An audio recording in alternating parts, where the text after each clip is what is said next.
the ethical reason why we should conserve the biodiversity. So we owe millions of plants and animals. There are millions of plants and animals around us. Microbes are there. Then other very organisms are there. Insects you find around. So there are so many organisms which you find around, and with them we share this planet. Yes or no? So it is not just our planet; it is everyone's planet, and we have to make sure that we also give them the equal benefits, equal resources, and the equal place to survive. Okay, so it is necessary for us to give them the equal how much we are using the planet as ours. So we also should give them the equal benefit out of it. So we should share this planet with them as well. So every species has their intrinsic value. Okay, every species has intrinsic value, even if it is not any economic value. We have a moral duty to care and to care for them, and also help them to continue their generations. Okay, to continue their generations, we should make sure that we allow them to grow, to survive, and to continue their generation or their biological legacy.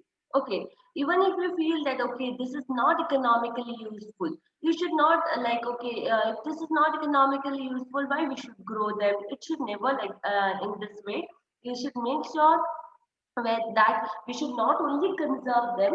Okay, we should make sure that we should not only conserve them, but also make sure that the planet is equally distributed between us and them. Okay, between us and them. So this is an ethical reason. Till last classes and all, we were discussing only about the economic benefits what we get from the plants, but now we are also plants and animals, but now we should also discuss about ethical value. Ethics means is nothing but it is our manners, right? What is in us, how we can do not open your videos. So how we can allow other animals, other plants, other organism as well as to grow here. Okay, so that is important. Okay, that is important. That comes under ethical reasons. Okay, conservation due to ethical reasons. Now, how to conserve the biodiversity? How do you? There are many ways to conserve biodiversity. Okay, there are many implementation taken as well, so that human do not exploit. Okay, human do not exploit the biodiversity. Or humans are do not exploit biodiversity for the economic and their purposes, economic uses and other purposes. Okay, so we need to have a conservation strategies. There are two conservation strategies. Okay, there are two types of conservation strategies. Write down and take two types of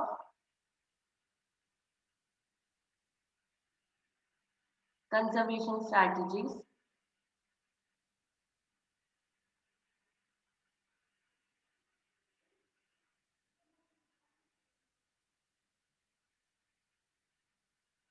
In situ and ex situ conservation. Yes, the two types of conservation strategies are in situ conservation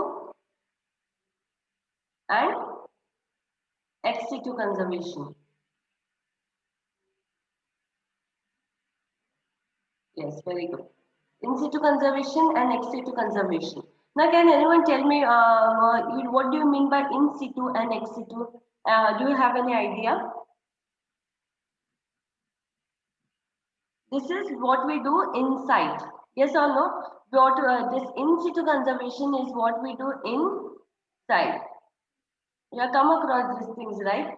In situ conservation is nothing but what you do inside.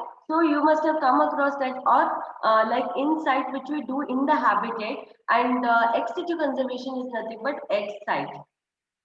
Yes, in the natural habitat. What we do in situ conservation in the natural habitat. Okay, so in situ conservation, what it is? In situ conservation, listen to me carefully. In situ conservation is done by protecting and preserving or restoring the threatened species. Okay, protecting preserving and restoring the threatened species. Now, what are threatened species here? Those species which are on the stage of getting extincted. Okay, those species which are the stage of getting endangered and extincted are nothing but called as threatened species. We had seen that IUCN Red List, right? Yes or no? Remember IUCN Red List? They're critically vulnerable, critically threatened, endangered, extinct. It was there, right, in the IUCN Red List? Yes or no? Yes.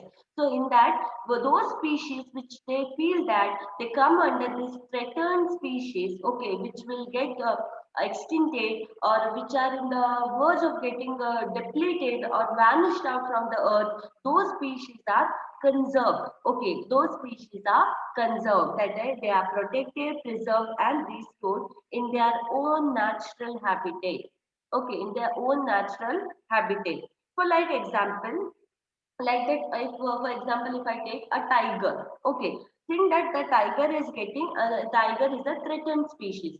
For some years back, tiger was a threatened species. Now at least the numbers are increasing, but tiger was a threatened species. Okay, so what we do is, when we are doing in situ conservation, we protect or save the entire forest to protect the tiger. Okay, we conserve the natural habitat. Okay, we conserve and protect the whole ecosystem in the biodiversity. All the biodiversity levels are protected. Now, for example, if tiger is one tiger is a threatened species, the whole entire biodiversity ecosystem is protected. Okay, whole entire biodiversity or the all levels of biodiversity in its ecosystem, it is protected. That is nothing but the natural habitat of that tiger, that is the forest. Okay, the natural habitat of the tiger, that is the forest, it is protected. Okay, so what do you mean by in situ conservation? In situ conservation means protecting, preserving, and restoring the threatened species. Protecting, preserving, and restoring the threatened species in their own natural habitat. In their own natural habitat. What is the natural habitat of tiger? The forest is the natural habitat. So in their natural habitat itself, they are being conserved. Then how we should do it? So before doing that, we should conserve and protect the whole ecosystem. Okay, conserve and protect the whole ecosystem in its biodiversity in all the levels. Like to save one tiger, okay, to save the tiger species, entire forest has to be protected. Okay, entire forest has to be protected. There are two types: hotspots and protected areas. In situ conservation, there are hotspots and protected areas.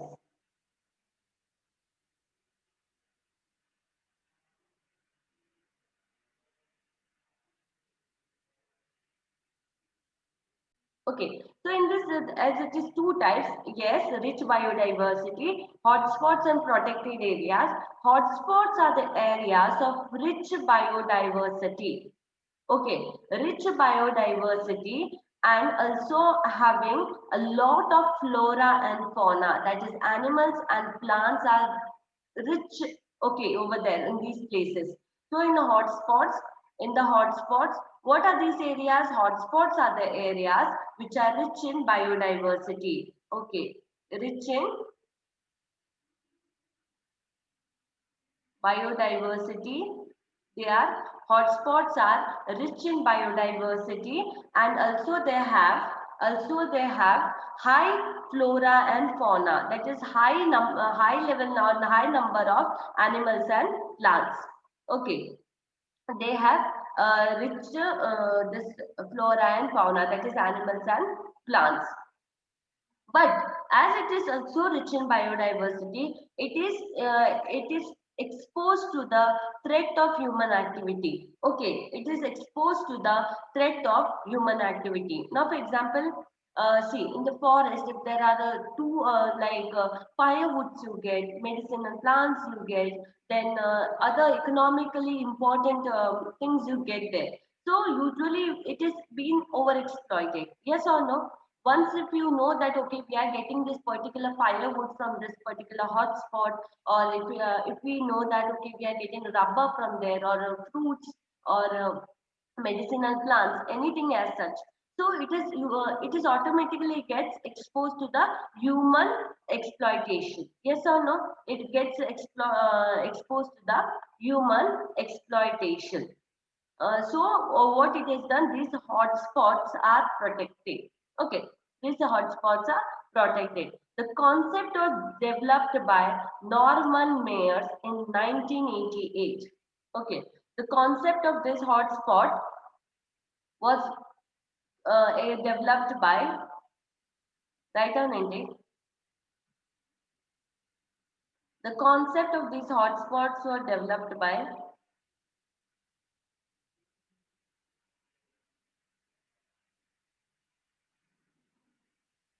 Norman Mayers in 1988. Okay, Norman Mayers in 1988. And the two key criteria used for determining hotspots are, there are two key criteria to determine whether this place is the hotspot or not. So, first one is number of endemic species. First one is, write down entry, number of endemic species. Second one is degree of threat by habitat loss.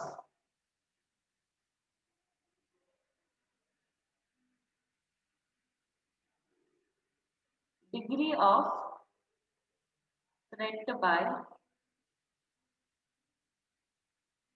habitat loss.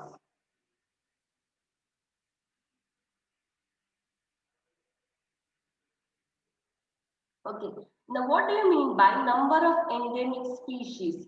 Okay. So, the endemic is nothing but the plant or the animal which are native. Okay. Are restricted to a certain place. Okay. They are native or restricted to a certain place. Okay. So, now to give you the example of how the endemic is, like for example, you must have come across those some plants which you say okay, these are available only in these places, we do not find them in any other place. Yes or no? There are so many plants which you find that okay, this is only speciality of this place, whereas we don't find these plants in any other places. So, number of endemic species. What do you mean by number of endemic species? Number of endemic species means those plants or those animals which are native to that particular place. Okay, native or restricted to that particular place. So, there are two criteria to determine whether they are hotspots or not. The first criteria is number of endemic species. The other criteria is degree of threat by habitat loss. Okay, when there is a lot of the flora, fauna, lot of rich biodiversity, what happens is there is a threat of the habitat loss. That is nothing but what happens as the cutting of the trees takes place. Okay, as the cutting of the trees takes place and other over exploitation takes place on the natural habitat. So what happens? The habitat loss is common. Okay, the habitat loss of all the organisms, the plants and the animals is common. So these are the two criteria to determine whether it is a hotspot or not. Okay, write down and take to know that whether it is a hotspot or not. And the concept was developed by Norman Mayers. Okay, the concept was developed by Norman Mayers in 1988. Okay, he was the one who developed this concept and told that what is a hotspot? Hotspots are nothing but those places or those areas which are rich in biodiversity, have endemic flora and fauna. Okay, native flora and fauna, or those restricted plants and animals in them, in that places. Okay. Next, coming to other criteria, species richness. How do you say that it's a hotspot? Okay, how do you say that it's a hotspot? One is species richness. Okay.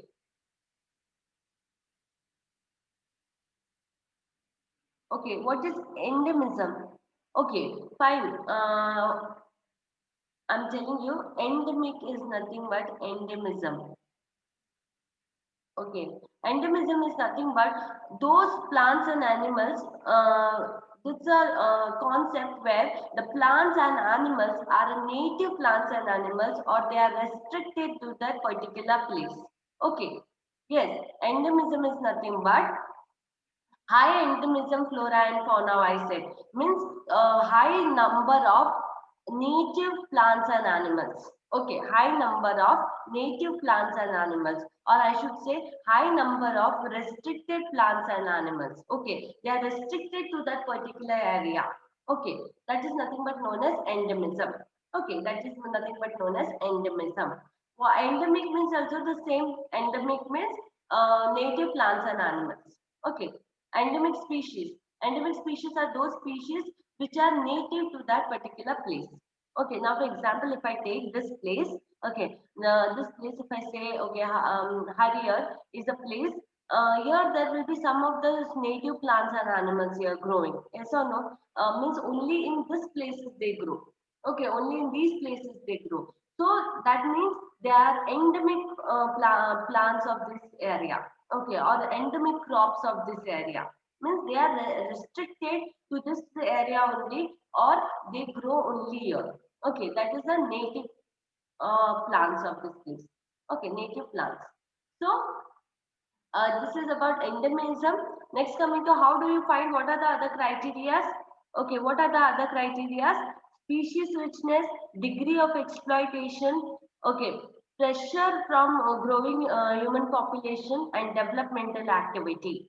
Okay, as the development takes place in the urban cities and all, so what happens is the firewoods, the woods for the furnitures, and various other things are being exploited from the forest. Okay, are exploited from the forest for the developmental use and all. So these are the criteria. If you find that the place is overexploited, okay, if you find that the place is overexploited, that means that it is an hotspot. Okay, it is an hotspot. So next coming to, there are 34 hotspots approximate. Okay, there are how many? 34 hotspots with approximate area of 2% nearly account for 25% of plant species, 25% of human population. Okay. So how many? There are 34 hotspots. How many hotspots? There are 34 hotspots with approximate area of 2%, with approximate area of 2%, 25% of plant species and 25% of human population. Okay. You remember this only that there are 34 hotspots with 25% percent of plant species and 25% of human population. There are 15 in tropics mainland. Okay, there are how many?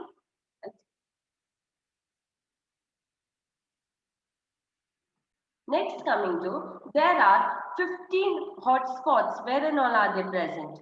Okay, hotspots. Okay, there are 15 in tropics mainland. Where and all are they present? 15 in tropics mainland. Okay, 15 in tropics mainland, 5 in human population,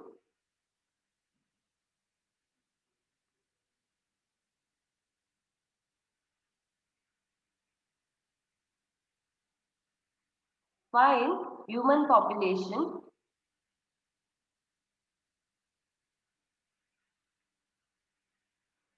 and islands,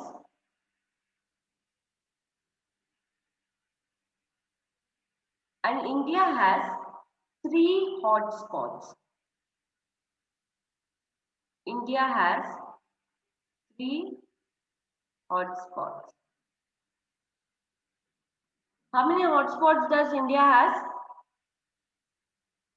How many hotspots does India has? 3 hotspots. Yes. Which and all they are?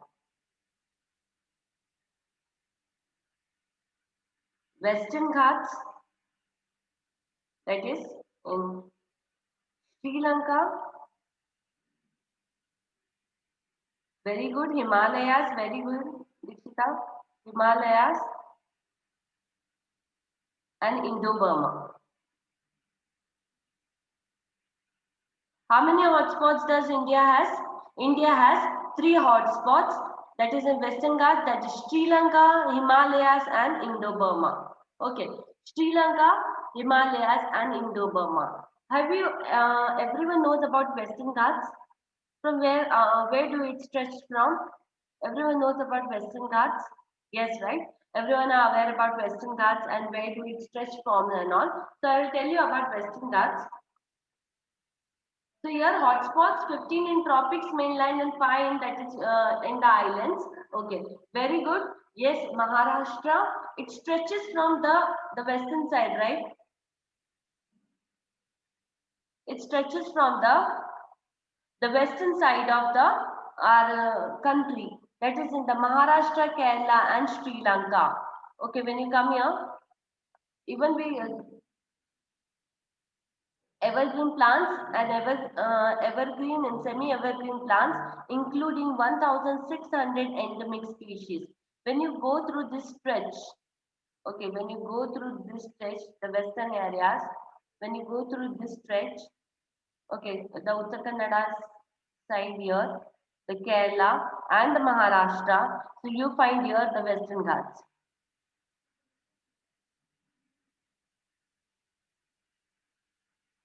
Where do you find? Here you find the Western Ghats. Okay, so it extends from, where do this Western Ghats extend from? It extends from Maharashtra, Kerala to Sri Lanka. Okay, Maharashtra, Kerala to Sri Lanka. Okay, with evergreen plants and semi-evergreen plants. Okay, with evergreen plants which remains green entire year, and the semi-evergreen plants which can shed off or change its color within like in the year or in the during the seasons. Okay, including 1,600 endemic species. How many endemic species? 1,600 endemic species. Endemic species. What did I say? What do you mean by endemic? What do you mean by endemic?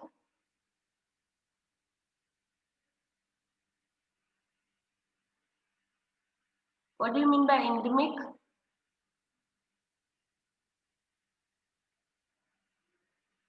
What are endemic species? Endemic species are native species. Yes, very good. How many native species are present in? How many native species are present in Western Ghats? 1,600 native species. What do you mean by endemic? Endemic is nothing but native species. Okay, it is nothing but native species where 1,600 species are endemic or the native species of Western Ghats.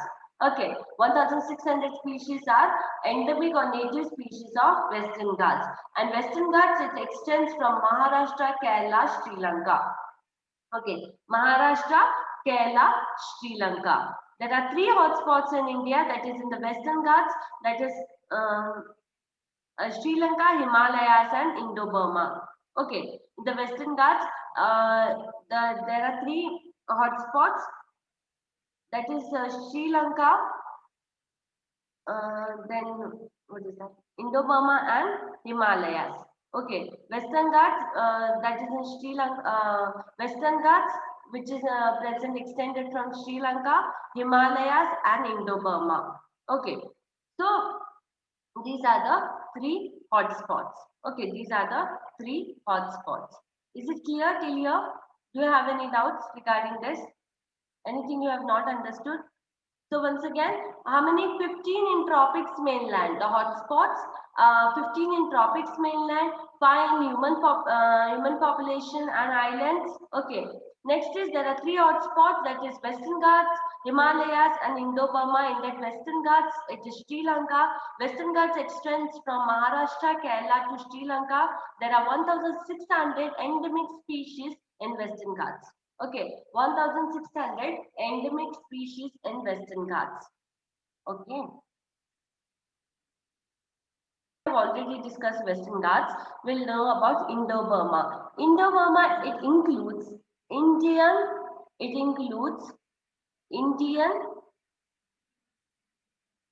Malaya,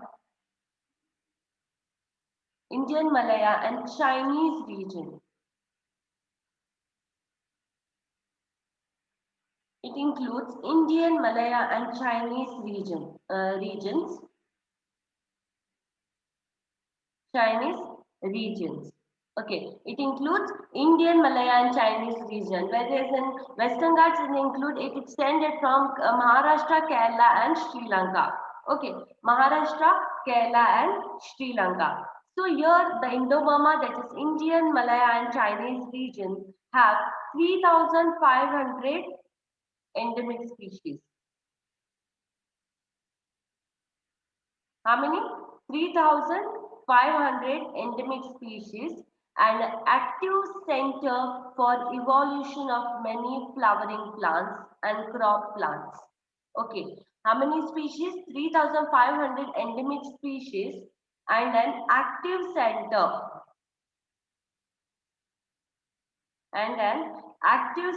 for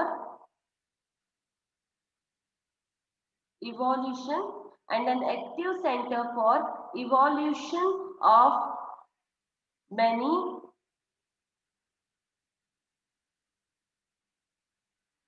flowering and crop plants.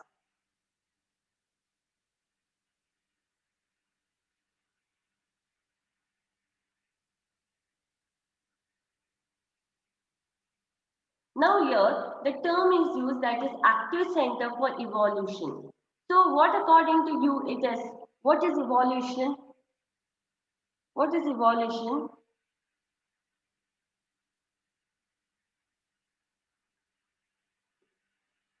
Active center for evolution of many flowering and crop plants.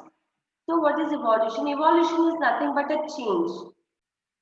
So, active center for evolution of many flowering and crop plants. So, what happens here? There is some changes taking place in those flowering and the crop plants, which will give a different variety or a new variety. Okay, it can be because of environmental conditions, environmental changes, gene manipulation, or anything. Okay, so this is about the Indo-Burma hotspot. Okay, about the Indo-Burma hotspot. Next, coming to Himalaya. This is one more hotspot, Himalaya. All are aware about the Himalayan ranges. Yes or no? Himalayan mountain ranges. Anyone who doesn't know what are Himalayan mountain ranges? Yes, Himalayan mountain ranges or Himalayas are the richest hotspot of biodiversity. What they are? Richest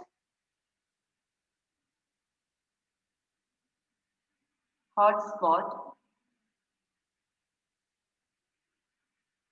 of biodiversity.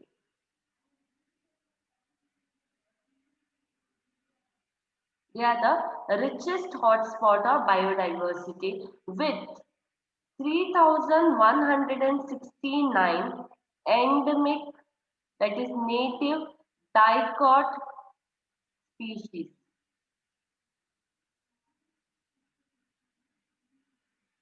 Okay, richest hotspot of biodiversity with 3,169 endemic dicot species, that is native dicot species. What do you mean by dicots?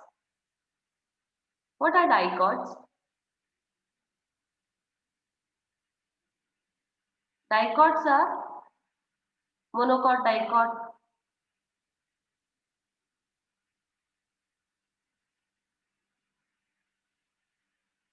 In your own words, you tell me, not a book definition. What do you mean by dicots?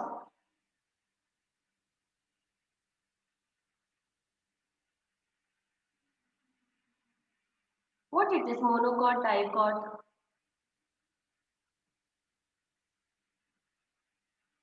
In the Himalayan ranges, there you find endemic dicot species. Okay, how many endemic dicot species? 3,169 endemic dicot species. And it may be due to the high mountain ranges with snow-covered peaks and large number of valleys. Okay, it might be because of high mountain ranges, snow-covered peaks, and a large number of valleys that do not allow trans-Himalayan species to migrate to this side. Okay, why there is a high number of these endemic species? Because the Himalayan ranges or these valleys, this high number of snow-filled peaks, okay, snow-filled mountain peaks and all, do not allow, do not allow trans-Himalayan species to migrate to this side. Okay, the other species are not allowed to migrate to the Himalayan side. Okay, migrate to the Himalayan side. Okay, so it is about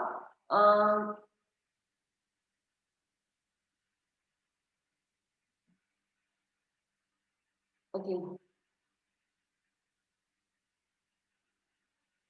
Okay, trans-Himalayan species are nothing but which are the other mountain region or the Tibetan sites which they are not allowed to migrate to this place. Okay, so just you have to remember is hotspot Himalaya is the richest hotspot of biodiversity with 3,169 endemic dicot species. Okay, these are areas of high level of species richness. Okay, this Himalaya is the area of high level of species richness and a high level of or a high number of native species are present. Okay, high number of native species are present. There are about 34 hotspots. How many? There are about 34 hotspots. There are about 34 hotspots have been identified globally. Okay, globally, how many hotspots are identified?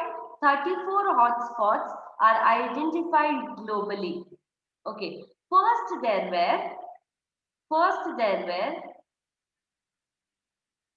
25 and later 9 were added.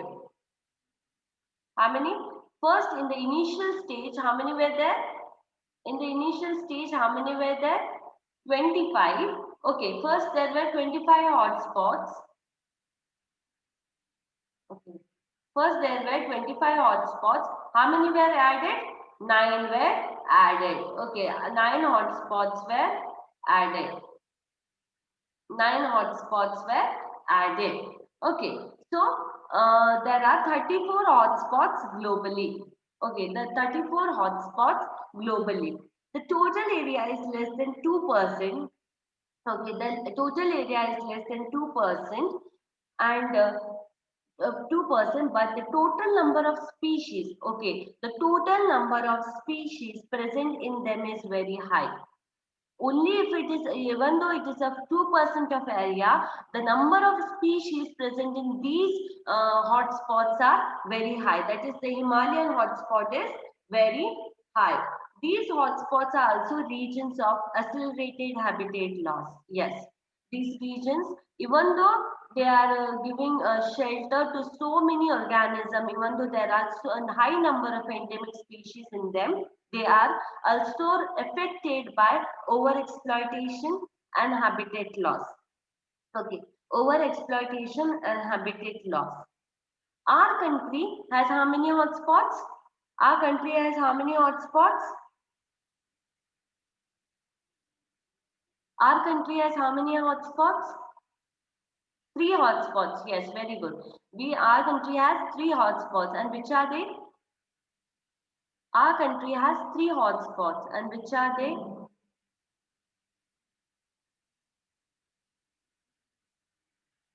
One is Western Ghats, Sri Lanka. Second one is Western Ghats, Sri Lanka. Second one is Himalaya. Yes, very good. Another one is Himalaya and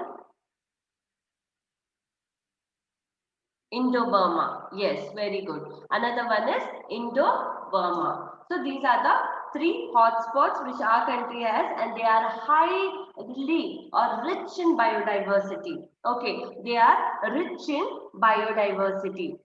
The protection of these hotspots from exploitation would reduce ongoing extinction by almost 30%. If we save this or protect these hotspots, how many? By 30% we can save the extincted animals or the extincted species. Okay, if in case we save this hotspots from overexploitation by cutting down or we protect them, then how many? By 30% we can save the extincted species. Okay, okay. Those 30% of species can be saved from extinction. Okay, 30% of the species can be saved from. Okay, now coming to your protected areas.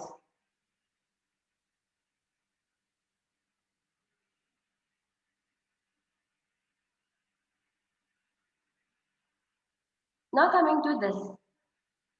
What do you mean by protection? What do you mean by protection? All are wearing masks and using sanitizers, right? Yes? Or PPE kits or face mask or face shield. Yes or no? Why?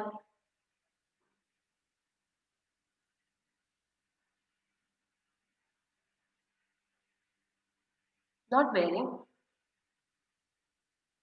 Or no one is wearing. Not wearing face mask, protection. Yes or no?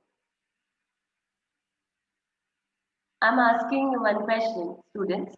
Are you all wearing? Yes. Okay, fine. Why do you wearing? Why are you wearing?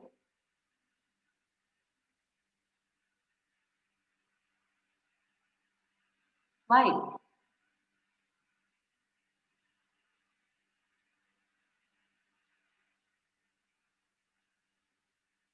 To get protected, right? Yes or no? To get protected. There is one pandemic going around. So this is why you are wearing it so that you are protected from it. Okay. So now think that there is one pandemic going around those places as well, which are highly rich in biodiversity.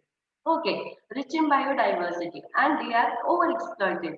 Do we not give them a protection? Yes or no? Do we not give them a protection? Has to be given, right? It has to be protected. Yes or no? It has to be protected. So here, these are the areas, these protected areas of land and sea. Okay, these are the areas of land and sea where biological diversity along with natural and cultural resources are maintained and protected. Those areas of land and sea, okay, with the high biodiversity, okay, with a high amount of biodiversity along with natural and cultural resources are maintained and protected. Okay, they are maintained and protected. These protected areas are representatives of different ecological regions. Okay, these protected areas are the representatives. Okay, they are the representatives of different ecological regions. Example, cold desert. Okay, these are the representative of these places. That is the cold desert, Ladakh Spiti,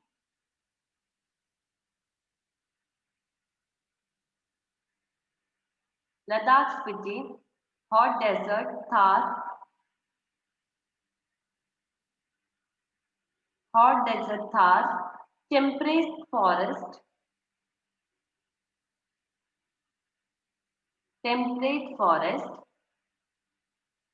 tropical rainforest,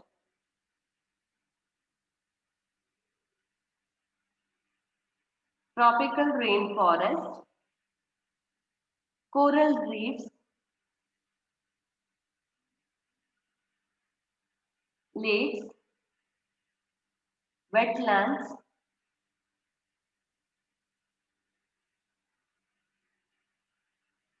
mangroves. Okay, so these protected areas are the different representatives. Okay, representatives of a different ecological regions. Okay, they are the representative of different ecological regions. So have you ever come across these names? Yes, have you ever come across these names? Desert you have come across, then deserts, then forest, in forest, temperate forest, tropical forest, then tropical rainforest, grasslands, coral reefs, wetlands and mangroves. Yes or no? Wetlands and mangroves. Now, what are these? These are the protected areas. Okay, these are those protected areas which need to be protected from over exploitation. Okay, need to be protected from over exploitation. Uh, Mangroves, which are nearby the seas. Okay, seas, lakes, and all you find the mangroves. Then the lakes has to be protected for the aquatic species. Then the tropical rainforest, where there is evergreen plants or evergreen plants and the habitat, the rich in habitat. Then the deserts, okay, desert plants, that desert species. Then the coral reefs in the oceans, which gives habitat for many other organisms in the oceans. So these has to be protected. Okay, these has to be protected. So these are the different examples of those areas or ecological regions. Okay, those areas or ecological regions. There are three types of protected areas. Okay, there are three types of protected areas. One is biospheres.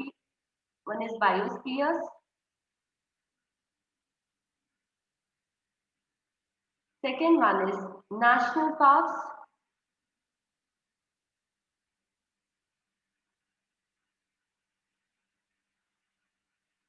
Third one is wildlife sanctuaries. Wildlife sanctuaries.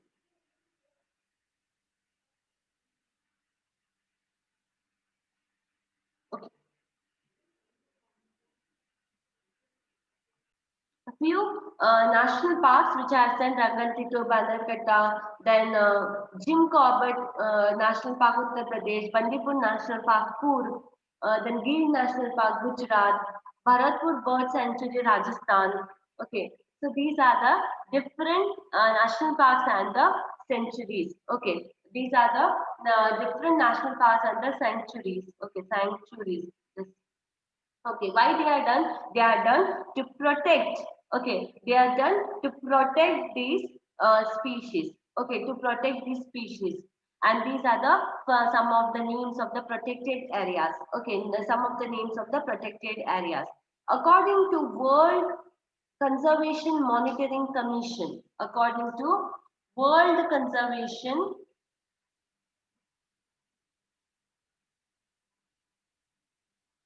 according to World Conservation Monitoring Commission,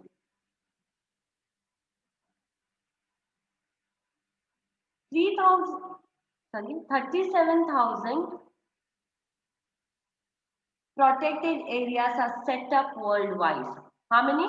37,000, 37,000, 37,000 protected areas are set up worldwide. Okay, are set up worldwide. In India, there are 612. In India, how many? There are 612. In India, there are 612 protected areas. Okay, there in India, there are how many? 612 protected areas. They include 99 national parks. In India, there are how many? 612 protected areas. They include 99 national parks,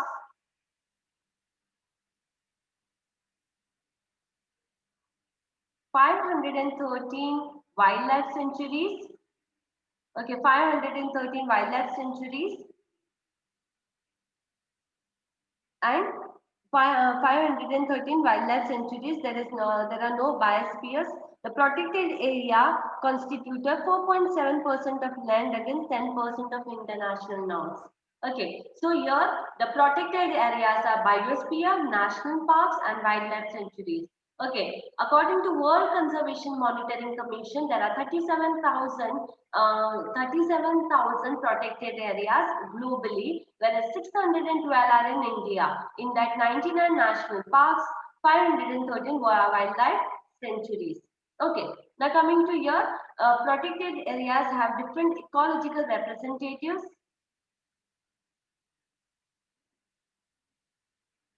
Ecological representatives, that is cold desert, Ladakh Spiti, hot desert, Thar, temperate forest, tropical rainforest, coral reef, lakes, wetlands, and mangroves. So until now, today we studied about the conservation of biodiversity. In conservation of biodiversity, we studied about the in situ conservation. In situ conservation, we include hotspots and protected areas. In hotspots, there are the concept was given by Norman Mayers in 1988. Okay, hotspots are the areas which are rich in diversity and with the endemic plants and animals, that is native plants and animals.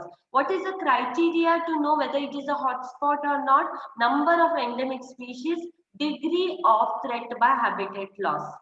There are 34 hotspots with approximate 2% of area, 25% of plant species and 25% of human population. Okay, there are 15 in tropics mainland and 5 in islands. There are 3 hotspots: Western Ghats, Sri Lanka, Indo-Burma and Himalayas. Okay, there are 3 hotspots: Western Ghats, Sri Lanka, Indo-Burma and Himalayas. Western Ghats extend from Maharashtra, Kerala, Sri Lanka with 1,600 endemic species. Indo-Burma, Indian Malaya, Chinese region with 3,500 endemic species. Whereas here in the Himalayas, 3,169 endemic dicot species. Okay, the endemic dicot species, and it is a rich hotspot of biodiversity. There are 34 hotspots been identified globally. First there were 25, later 9 were added. Okay, so these are the different numbers here, and it is highly exploited. Protected areas, there are 3 protected areas: biospheres, national parks, and wildlife sanctuaries. Globally, there are 37,000 protected areas set up worldwide, whereas in India there are 612, whereas the 99 national parks and 513 wildlife sanctuaries. Okay, 513 wildlife sanctuaries. Okay, next going to the question part. Quickly give me the answers, okay?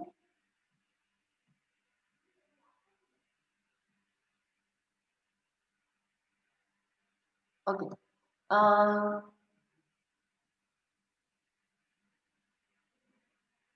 yes, we'll come to sacred groves. It is in different part.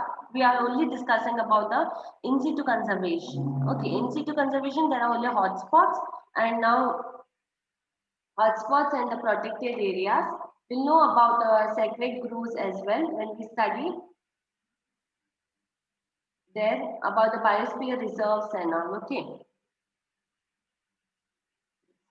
So we need to realize that every species has an intrinsic value, even if it may be not of a current or an economic value to us. We have a moral duty to care for their well-being and pass on our biological legacy in a good order to future generations. This argument is related to option one: narrowly utilitarian, broadly utilitarian, ethical, all of the above. What is the answer? We need to realize that every species has an intrinsic value, even if it may not be of current or any economic value to us. We have a moral duty to care for their well-being and pass on our biological legacy in good order to future generations. This argument is related to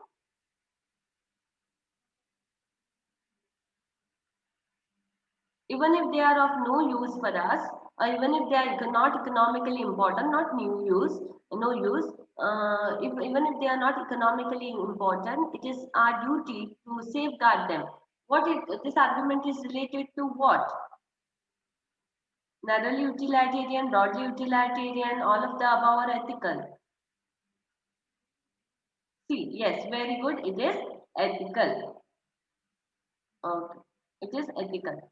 When we conserve and protect the whole ecosystem, its biodiversity, all at all levels is protected. We save the entire forest to save the tiger. This approach is called in situ conservation, ex situ conservation, in vivo conservation, in vitro conservation. What it is? When we conserve and protect, listen to the question properly. When we conserve and protect the whole ecosystem, its biodiversity, all levels is protected. We save the entire forest to save the tiger. This approach is we conserve the whole habitat for it. What it is? Yes, very good. In situ conservation. It is in situ conservation. The answer is in situ conservation.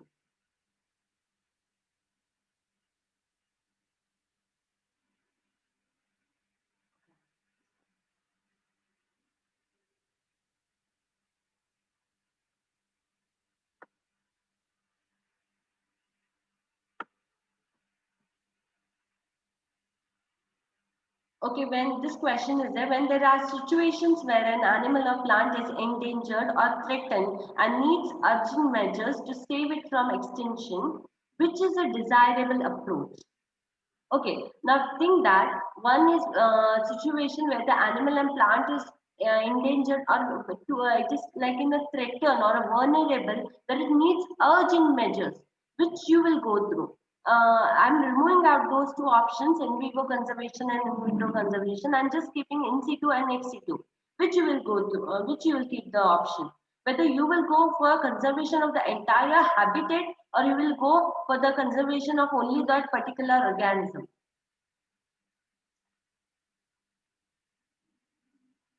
Yes, in situ is conservation of the entire habitat, whereas we have not discussed what is ex situ. But can you just give me the answer? Let us what you will do. Whether you will conserve the entire biodiversity or you will go on to only saving or safeguarding that particular organism.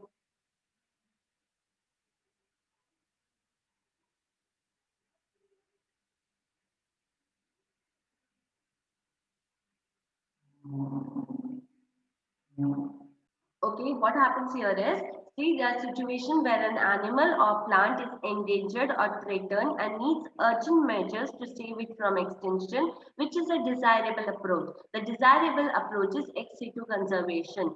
When we feel that it is an urgent measure, we only go on to ex situ conservation is because ex situ conservation only depends on the safeguarding of that particular organism and breeding it. Whereas in situ conservation is where we have to conserve the entire forest, okay, entire ecosystem. So the answer is A. That is, sorry, B. That is ex situ conservation. Initially, A, biodiversity hotspots were identified, but subsequently B, more have been added to the list, bringing the total number of biodiversity hotspots in the world to C.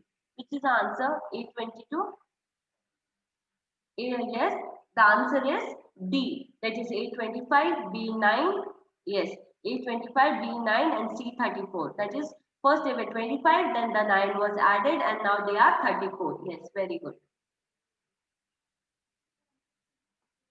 The hotspots that cover our country exceptional high biodiversity regions are Western Ghats in Sri Lanka, Indo-Burma, Himalaya, Eastern Ghats.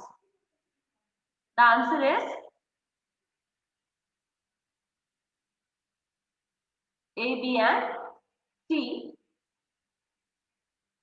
The hotspots that cover our country exceptional high biodiversity regions are Western Ghats and Sri Lanka, Indo-Burma, yes, Indo-Burma, Himalaya and Eastern Ghats, that is C, A, B and C. Western Ghats and Sri Lanka, Indo-Burma and Himalaya.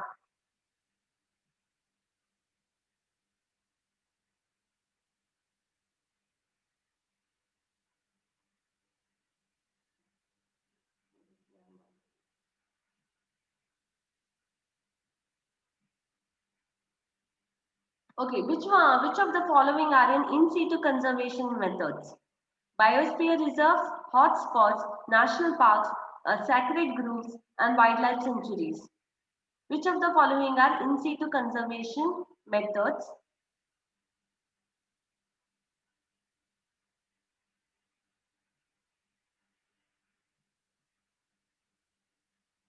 D. Yes,